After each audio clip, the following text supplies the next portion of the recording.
Hi అండి. చెప్పానా నేను 30 రోజుల్లో 300 రకాలు వండుతానని. మరి ఏం వండేసానో చూసేద్దాం వచ్చేయండి. ఆగండి. చూసే లోపల ఈ వీడియోకి ఒక లైక్ ఇచ్చేసేయండి. ఛానల్ సబ్స్క్రైబ్ చేసుకోండి. లిస్ట్ మాత్రం పెట్టకండి. ఇదైతే నేను చక్కగా పాలకూర పప్పు వేసాను. అందులోనే తాట తీసి కొంచెం చారు కూడా పెట్టేశానండి.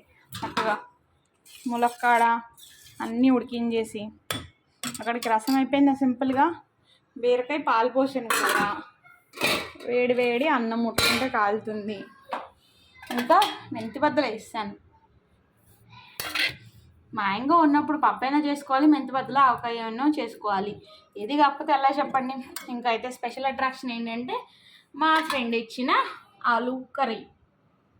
చెప్పాను కదా, వాళ్ళు మహారాష్ట్రియన్స్ కాదు, ఆంధ్ర కూడా కాదు, యూపీ. సో వాళ్ళ కర్రీస్ అలా ఉంటాయి. ఇంకా దాంతో పాటుగానే పప్పులోను చారులోనూ కూడా మామిడికాయ టెంక వేస్తాను. ఇంకా అందుకని that's it. Thank you for watching.